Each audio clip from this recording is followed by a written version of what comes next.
ఇక్కడ అందరూ సిఏలు పెద్ద పెద్ద ప్రొఫెషన్స్ వాళ్ళందరూ ఉన్నారు. నా లాంగ్వేజ్ కూడా కొంచెం కన్నడ మీడియం లాంగ్వేజ్ లాగానే ఉంటుంది. కానీ ఒక విషయం సార్, మనం బీజేపీ తరఫున ఉండే కాంప్లైంట్స్ అన్ని చూస్తున్నాం. రిపీటెడ్గా ఉండేది మాత్రమే కనిపిస్తుంది. అంటే 11-16 అంశాలు మాత్రమే కనిపిస్తుంది. మిగతా ఏది అలా కనిపించట్లేదు. లైక్ కామన్ మ్యాన్ కి ఏమేమి వెళ్ళాయి అనే విషయం ఇక్కడ కనిపించట్లేదు.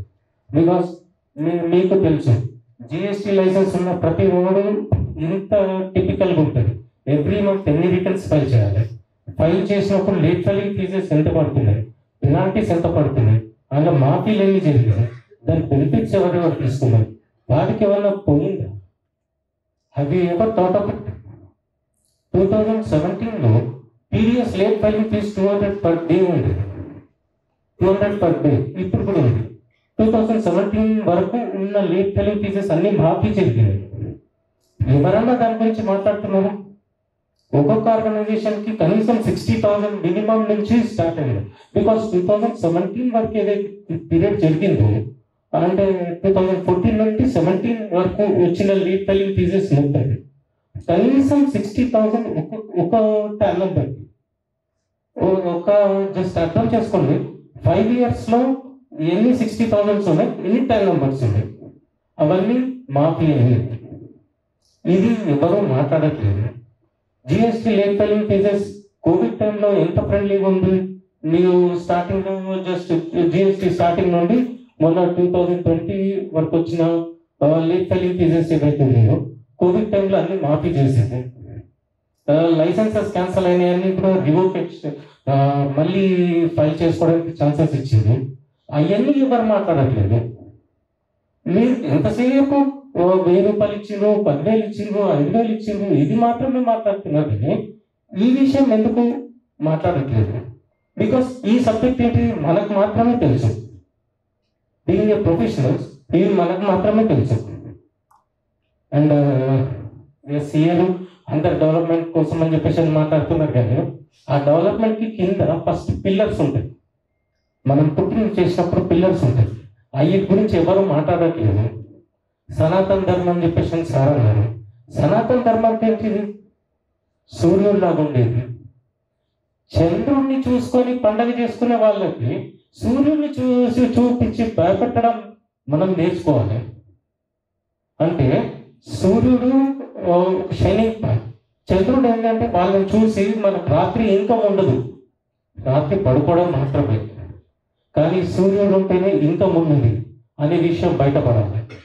దట్ ఈస్ సనాతన ధర్మం. రాత్రికి ఏదో సూర్యుడిని చంద్రుడిని చూపించేసి నీకు నిద్ర వస్తుంది అంటే నీకు పొద్దున చేసిన పనికి అలసిపోయి నువ్వు పడుకుంటున్నావు, అంతేగాని చంద్రుడు ఉన్నాడనే కాన్ఫిడెన్స్తో కాదు. ఆ విషయాన్ని బయటకు తీసుకెళ్ళాలి. ఇప్పుడు జిఎస్టీ వచ్చే ముందట ఎన్నో రకాల ట్యాక్సెస్ పోయినాయి. ఈ ట్యాక్సెస్ ఎంత బర్డెన్ పడుతుంది ఈ విషయం ఎవరికి తెలియట్లేదు. 2,500 రూపీస్ ప్రొఫెషనల్ ట్యాక్స్ సంవత్సరానికి ఒక్కసారి మాత్రమే వస్తుంది, జూన్లో. ఆ ప్రొఫెషనల్ ట్యాక్స్ వసూలు చేయడానికి గవర్నమెంట్ వాళ్ళు, అంటే స్టేట్ గవర్నమెంట్ వాళ్ళు ఎంత టార్చర్ చేస్తున్న విషయం ఎవరైనా లేపుతున్నారా? ఎవరైనా మాట్లాడుతున్నారా దాని గురించి?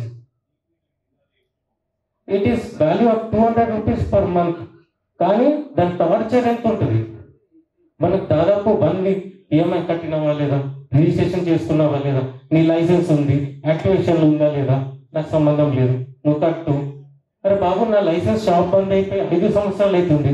5 సంవత్సరాల నుంచి నీ లైసెన్స్ సరెండర్ చేయలేదు కదా, 5 సంవత్సరాల నుంచి ప్రొఫెషనల్ ట్యాక్స్ పే చేయబడ్డాను. అరే రాత్రి బాబు, నాకు అప్లికబిలిటీ లేదు రా బాబు అని చెప్పేసి, లేదు నాకు సంబంధం లేదు, నువ్వు కట్టు, దాని తర్వాత నా లైసెన్స్ సరెండర్ చేస్తాను. అండ్ ఇంకోటి, పాతగా ప్రొఫెషనల్స్ కొంతమంది ఏం చేశారంటే జిఎస్టీ లైసెన్సెస్ ఎవరికి అవసరం లేదు అని చెప్పేసి తెలియకుండా ప్రతి ఒక్కరికి లైసెన్స్ ఇచ్చారు.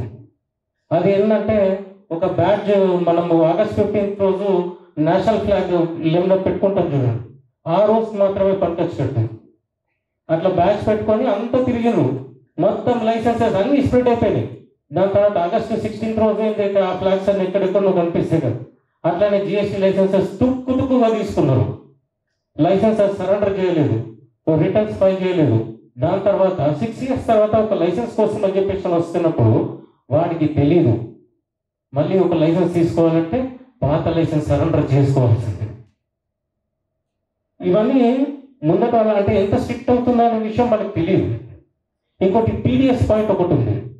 టీడీఎస్లో ఇందాక సార్ మేడం చెప్పిర్రు, దగ్గర వచ్చేసరికి మనం స్కానింగ్ చేసుకొని పోతున్నాడు అని చెప్పేసి.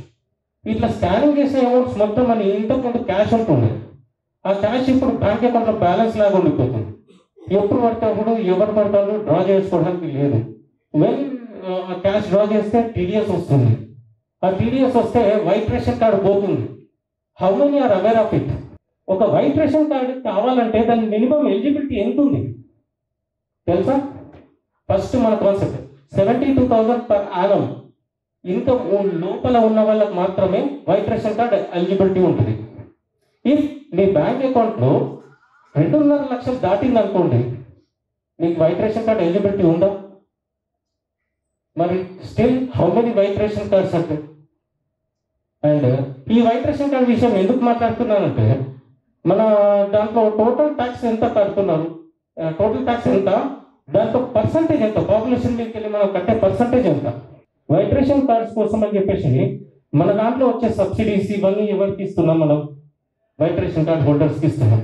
మరి వైట్ రేషన్ కార్డ్ హోల్డర్స్ ఎవరు? ఫస్ట్ తగ్గింది అంటే సబ్సిడీస్ తగ్గినట్టే కదా. సబ్సిడీస్ తగ్గింది అంటే మన ఇన్కమ్ పెరిగినట్టే కదా. ఖర్చులు తగ్గిందంటే ఇన్కమ్ పెరిగిన విషయం ఇది మనం ఎన్నిసార్లు బయటకు తీసుకెళ్తున్నాం, మనకు వచ్చిన క్లయింట్లకు ఎంతమందికి చెప్తున్నాం. అండ్ ఇదే ఒక ఈ ఇన్కమ్ ట్యాక్స్ వాళ్ళని అడిగింది అనుకోండి, నీ ఇన్కమ్ ఎంత బాగు అంటే 5 లక్షలు అంటే, అదే పెళ్లి చూపుల కోసం వచ్చినప్పుడు నీ ఇన్కమ్ ఎంత అంటే అసెట్స్ మాత్రం 5 కోట్లు చెప్తారు. అంతేనా? సో ఈ కంపారిజన్ అయితే ఉంది కదా.